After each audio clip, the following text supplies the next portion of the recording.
pemerintah harus turun tangan menyelesaikannya. Apalagi yang dilarang masuk ini adalah orang yang bernama Ustadz Abdul Somad.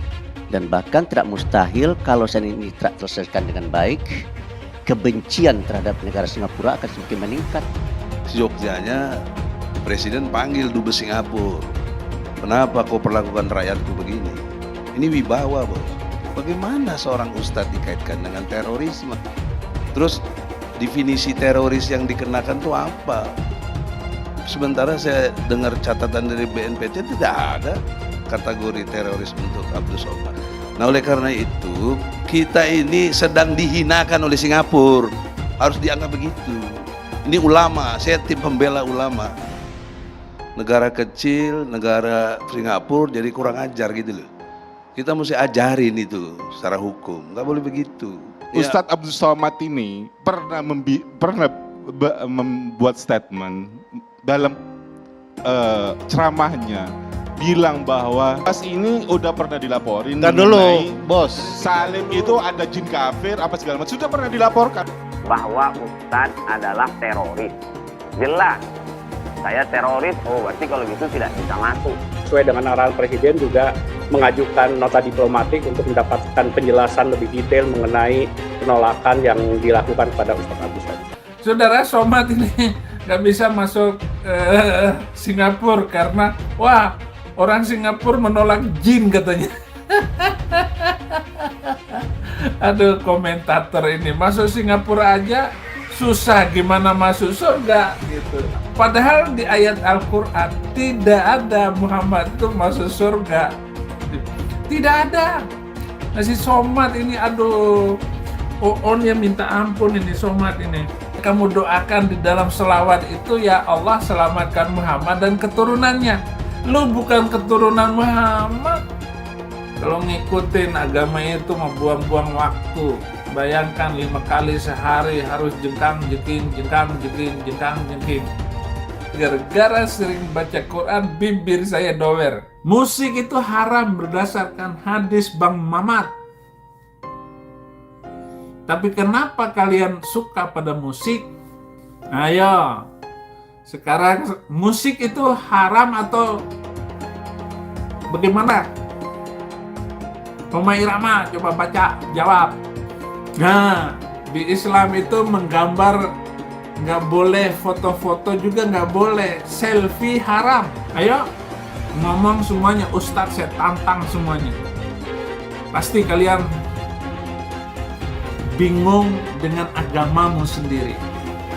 Info bahwa saya dideportasi dari imigrasi Singapura itu sahih, betul, bukan hoax. Kenapa? Apakah karena teroris? Apakah karena ISIS? Kami dapat kiriman bahwa Bapak teroris, maka tak bisa masuk. Ada baru informasi, Pak. Informasi apa? Bapak teroris. Kenapa kalian kasih tahu sekarang? Kenapa tak dari kemarin? Informasinya baru sejam yang lalu.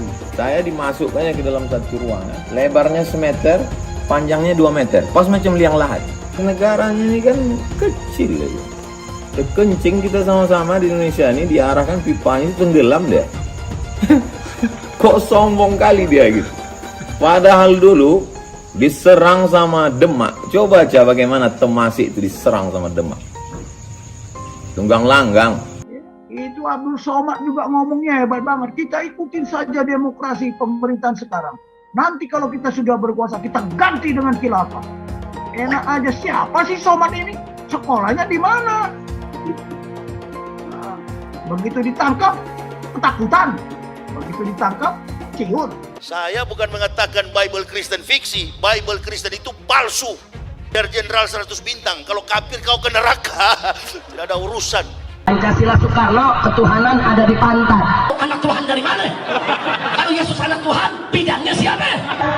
Besok di seluruh wilayah Indonesia akan katakan bahwa Karena di salib itu ada jin kafir. Karena di salib itu ada jin kafir. Karena di salib itu ada jin kafir. Haleluya. Kepalanya ke kiri apa ke kanan? Kepalanya ke kiri apa ke kanan? Kita percaya salib itu lambang mulia, bukan jin. Kok ketawa? Aku nggak nyindir siapa-siapa loh. Saya nggak pernah mundur untuk kebenaran, keadilan, kejujuran. Dan peri kemanusiaan, gue nggak pernah mundur. Dan gue nggak pernah takut juga sama lu. Siapapun yang rasis, gue akan hadapin. Gue bilang. Karena rasis itu tidak berperi kemanusiaan. Sama saya ditanya dulu kan, kamu nyesel nggak statement kamu di Pulau Seribu sehingga masih masuk penjara? Tidak pernah nyesel.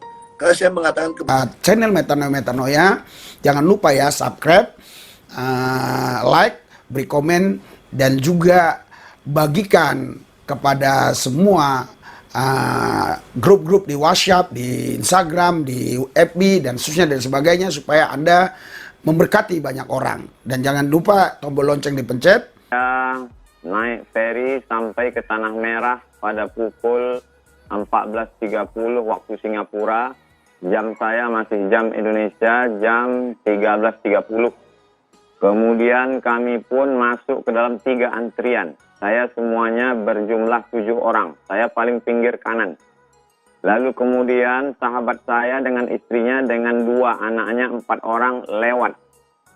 Lalu kemudian mereka menunggu saya dan saya pun juga demikian. Setelah scan paspor, kemudian cap jempol, dan saya akan berjalan menuju mereka, lalu mengambil koper. Disusul oleh anak dan istri saya juga lewat. Mereka sama-sama mengambil koper dan mereka menunggu saya. Jarak dari saya ke mereka itu lebih kurang 20 meter. Barulah kemudian saya ditarik. Itu bisa dilihat di kamera CCTV imigrasi. Jam 14.30 sampai jam 18.30. Selama 4 jam di sana apa saja kegiatan kami. Jadi kalau dikatakan apakah deportasi atau tidak dapat izin masuk, saya katakan sudah masuk. Jadi bahwa kami sudah lewat, sudah masuk. Seandainya itu keluarga saya, anak istri dan sahabat saya itu pergi, itu sudah ke hotel, sudah kemana-mana. Sesuai dengan rencana perjalanan, akan menuju hotel, akan ke Masjid Sultan, akan menginap, jalan-jalan dan lain sebagainya, karena hanya 1 malam saja.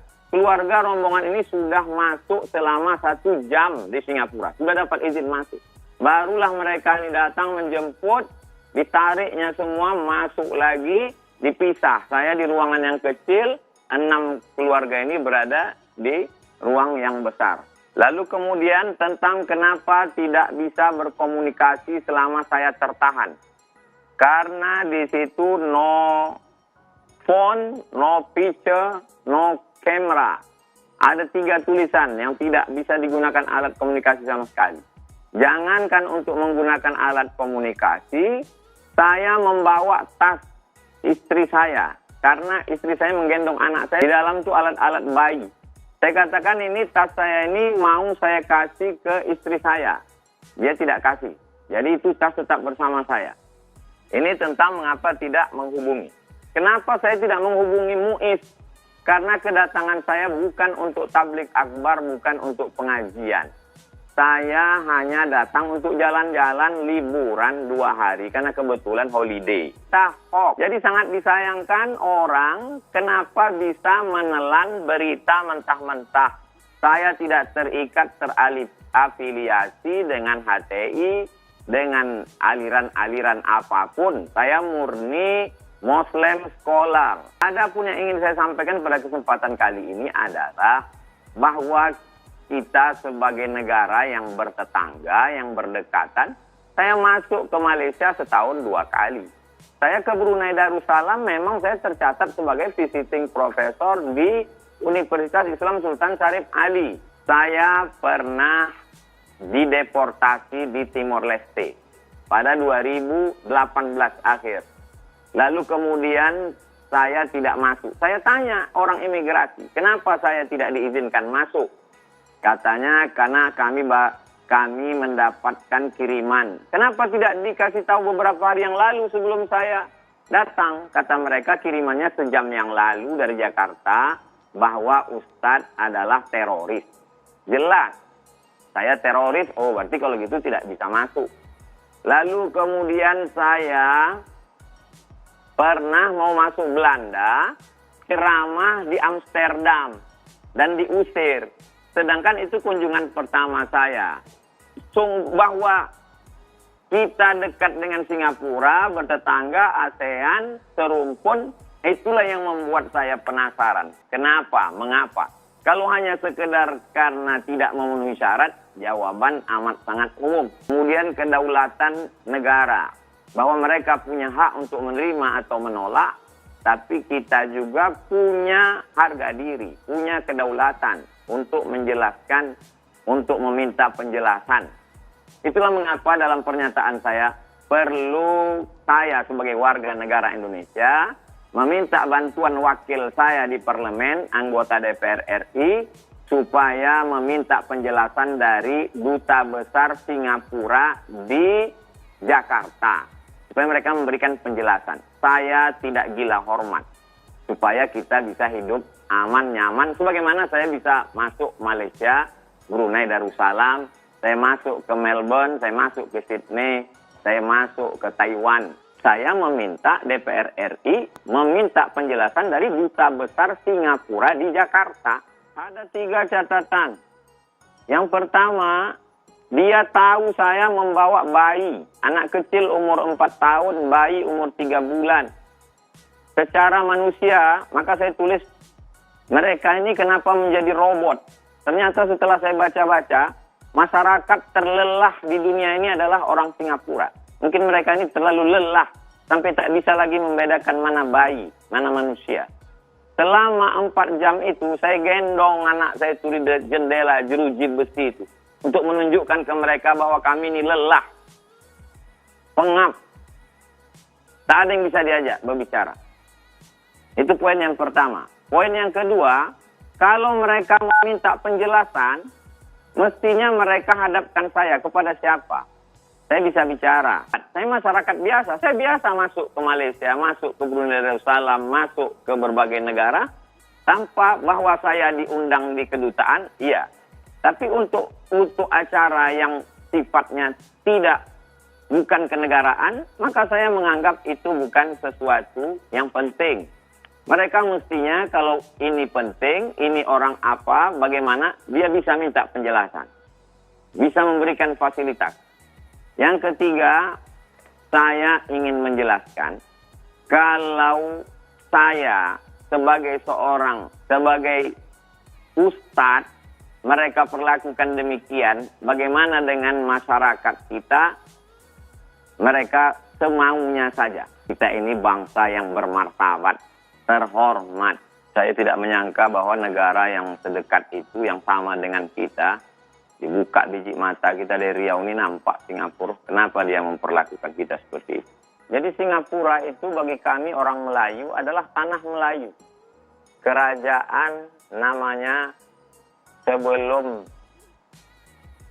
pecah, hancur, lalu pindah menjadi Kerajaan Tomasek. Jadi bagi kami orang Riau ke Singapura itu adalah ke negeri kami. Jadi kalau hanya karena pemerintah Singapura saya tobat untuk datang ke Singapura, bagaimana mungkin saya tidak menginjakkan kaki saya ke tempat nenek moyang kami? Saya pun datang mau menunjukkan ke anak saya, ke keponakan saya, inilah masjid orang Melayu di Kerajaan Tomasek. Akhirnya Kerajaan Tomasek hancur, lalu kemudian pindah ke suatu tempat yang disebut dengan Malaka. Akhirnya Malaka hancur, pecah menjadi Johor. Salah satu dari pecahan Johor itu adalah Siak Sri Indrapura. Kami di Riau, rumpun kami. Saya akan datang. Saya datang ini mau jalan-jalan. Kenapa mereka perlakukan demikian? Demikian. Tugas pokok presiden itu ada 4. Tentu including di situ martabat dan lain sebagainya. Pertanyaan seriusnya, sejauh mana presiden perhatian urusan ini? Apakah Anda ditugasi atau inisiatif Anda sendiri? Karena Jogjanya presiden panggil dubes Singapura. Kenapa kau perlakukan rakyatku begini? Ini wibawa, bos. Negara kecil, negara Singapura jadi kurang ajar gitu loh. Kita mesti ajarin itu secara hukum, nggak boleh begitu. Terus definisi teroris yang dikenakan tuh apa? Sementara saya dengar catatan dari BNPT tidak ada kategori teroris untuk Abdul Somad. Nah oleh karena itu kita ini sedang dihinakan oleh Singapura, harus dianggap begitu. Ini ulama, saya tim pembela ulama. Saya sangat ketersinggungan secara emosi keagamaan ini, kita kok dikoyak-koyak begini gitu loh. Pertanyaan seriusnya, ikhtiar dari presiden ada nggak untuk ini? Apa cuek aja dia? Apa memang Anda ditugasi? Coba dijawab dengan jelas. Hukum sudah saya jelaskan. Sekarang bangunan berpikir tentang Islam kaitan dengan terorisme. Misalnya surat Al-Maidah ayat 8. Jangan kebencianmu kepada satu kaum membuat kamu berlaku tidak adil. Berlaku adillah, karena adil lebih dekat pada takwa. Statement ini universal. Satu kaum, jangan ada dasar kebencian. Mana mungkin muncul terorisme gitu loh, disebut sebagai terorisme. Oleh karena itu, turunannya dalam kasus UAS ini, kita itu tadi saya sudah bilang dihinakan oleh Singapura yang tidak memahami substansinya Islam itu. Bagaimana seorang ustadz dikaitkan dengan terorisme? Bahkan presiden sudah turun. Itu lebih menghinakan Indonesia. Kita dalam konteks Indonesia, Brother Hussein, jangan kita seperti berbeda, mencurigai Ustadz Somad sebagai HTI segala macam. Dan sudah dijawab hoak itu. Bahwa kita ini protes, gak boleh begitu. Terus presiden panggil tuh duta besar Singapura supaya mereka itu memposisikan diri itu equal dong kita sesama manusia. Katanya demokrasi. Jadi oleh karena itu nota protes ini harus dilayangkan, apalagi sudah lebih dari 24 jam. Bayangkan bayi 3 bulan di penjara sampai sudah demikian rupa. Dan sudah keluar, dia sudah masuk Singapura. Harusnya bebas dong, kenapa disuruh balik lagi? Itu kan persoalan serius sebenarnya. Jangan dianggap ece-ece. Ini bangsa, martabat bangsa. Saya sebagai tim pembela ulama, saya protes keras. Maka sudi kiranya, karena saya punya presiden, saya punya duta besar di sana, mewakili untuk ngurus rakyat, lakukan nota protes ini. Kalau tidak lakukan, ya saya bisa sendiri bikin nota protes. Saya datang ke kedutaan Singapura juga bisa, berani, nggak ada urusannya. Pasti terkait soal agama. Karena UAS orang tahu aktivitasnya pendakwah dan membicarakan dakwah Islam. Sementara di tetangga Singapura, Malaysia dan Brunei, dia diterima baik, bahkan jadi associate professor. Kenapa di Singapura ditolak? Apa dasarnya? Maka akal sehat menjawab ini pasti kebencian kepada satu yang dianut oleh Abdul Somad sebagai pendakwah, yaitu agama Islam. Jadi stereotipnya ini anti-Islam. Kalau konteksnya bukan agama, apa alasannya? Kan nggak ada, dia nggak punya catatan tadi kriminal. Dan ini juga yang periksa sebagai imigrasi. Jadi oleh karena itu, saya ingatkan melalui semua yang ada di sini, terutama Presiden Jokowi yang sudah sangat bagus, maksud saya aktif mengingatkan, tingkatkan nota protesnya, tingkatkan panggil tuh duta besar Singapura. Kenapa begitu? Kenapa nggak dijawab-jawab? Dari duta besar Indonesia kok nggak dijawab-jawab? Tugas negara dan pemerintah adalah melindungi rakyat. Dan ketika rakyatnya di Singapura mengalami masalah, ya maka menurut saya negara dan dalam ini pemerintah harus turun tangan menyelesaikannya. Apalagi yang dilarang masuk ini adalah orang yang bernama Ustadz Abdul Somad. Betul-betul telah membuat gaduh di negeri ini. Dan bahkan tidak mustahil kalau ini tidak terselesaikan dengan baik, kebencian terhadap negara Singapura akan semakin meningkat. Dan itu menurut saya adalah tidak baik ya. Apalagi kita tahu bahwa negara Singapura itulah negara yang paling besar investasi di negara kita. Ya. Oleh karena itu bagi saya ya saya minta betul supaya pemerintah secepatnya bisa menyelesaikan masalah ini dan pemerintah Singapura supaya mengklarifikasi supaya rakyat Indonesia menjadi jelas dan kasusnya menjadi terang benderang. Orang punya rumah itu berhak untuk menerima kita atau menolak kita. Dan kalau seandainya kita datang ke sebuah rumah, lalu si pemilik rumahnya menyuruh kita balik. Cuma kita juga punya hak. Jadi yang punya rumah berhak untuk menerima dan menolak. Nah, saya kalau saya ditolak oleh pemerintah Singapura, saya juga berhak untuk bertanya, kira-kira kenapa saya ditolak? Kenapa saya perlu bertanya? Supaya tidak terjadi keributan dan kegaduhan serta kerusuhan di tengah-tengah masyarakat. So, saya menginginkan jangan sampai karena peristiwa ini hubungan baik antara Indonesia dengan Singapura terganggu begitu. Oleh karena itu saya minta supaya pemerintah Singapura memberikan klarifikasi dan penjelasan sejelas-jelasnya sehingga masyarakat paham kalau ini tidak diselesaikan secara baik ya hubungan kita dengan Singapura bisa terganggu dan kita membutuhkan Singapura, Singapura membutuhkan kita. Oleh karena itu bagi saya rusaknya hubungan baik antara Indonesia dengan Singapura itu menurut saya kerugian bagi kita semua. Oleh karena itu saya minta betul kepada pemerintah Singapura dan pemerintah RI supaya menyelesaikan kasus ini dengan sebaik-baiknya, dengan searif-arifnya sehingga hubungan baik kita antara Indonesia dengan Singapura bisa terjaga dan pelihara bagi kebaikan kita semua serantau.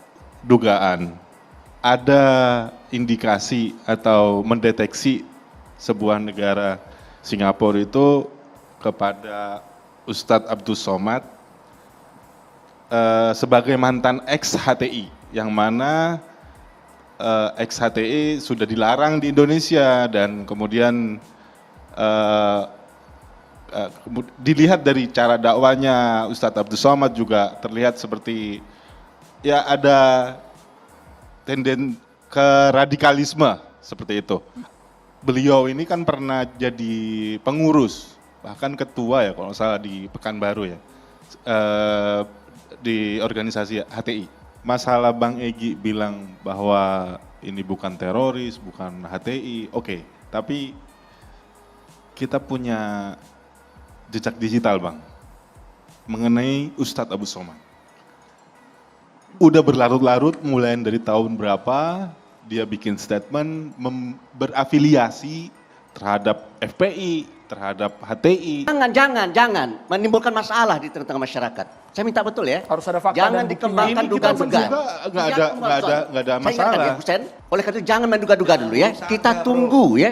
Kita tunggu penjelasan dari pemerintah Singapura. Pak Kiai, kita nggak boleh tutup mata soal ini. Jangan dibicarakan dulu ya. Kita harus tunggu. bicarakan semua. Ini berbahaya, Pak Kiai. Husein. Kita ada di negara saya minta demokrasi. Anda jangan, semestinya kalau seandainya Anda akan menuduh dia, semestinya kita hadirkan Ustadz Abdul Somad di sini. Kita nggak nuduh. Ini dugaan. Ini dugaan. Anda menghubungkan yang bersangkutan dengan hal-hal yang negatif. Di negara demokrasi, saya boleh bicara, Anda boleh bicara. Tidak begitu caranya. Karena begitu. ucapan berarti kita membenarkan diri Anda sendiri. Bukan begitu Pak Kiai. Saya punya perspektif, Anda punya perspektif, silakan bicara nanti biar saya ngomong dulu gitu loh Pak Kiai. Ya. Ustadz Abdul Somad ini pernah membuat statement dalam ceramahnya bilang bahwa Rasulullah itu tidak pernah menyebarkan Islam rahmatan lil alamin, tapi menyebarkan Islam rahmatan lil alamin hanya kepada keluarganya. Abang pernah lihat dengar video itu nggak? Saya ada sampai sekarang. Pas ini udah pernah dilaporin. Dan dulu, bos. Salim itu ada jin kafir apa segala macam sudah pernah dilaporkan. Mengenai Singapura, saya rasa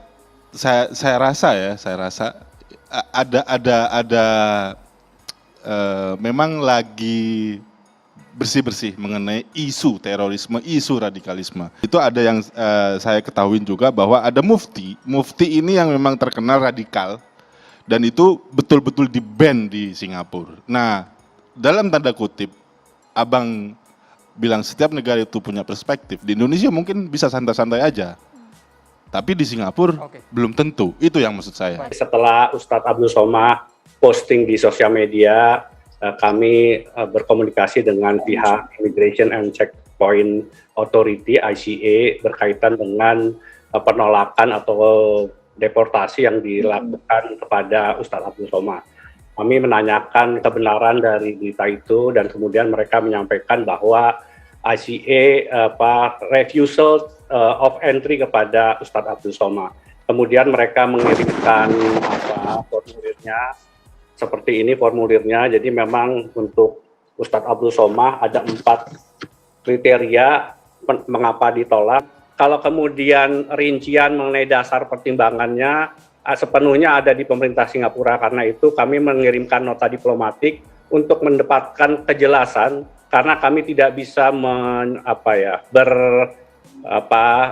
mengira-ngira seperti apa atau dasar pertimbangannya. Karena itu lebih baik kami kirimkan surat diplomatik resmi supaya kemudian jawabannya resmi dan tahu apa yang menjadi dasar pertimbangan pemerintah Singapura. Orang masuk ke sebuah negara itu ada dua pendekatannya. Pertama adalah mengajukan visa, yang kedua adalah masuk tanpa visa. Kita dengan Singapura dan negara ASEAN kebetulan tidak perlu visa.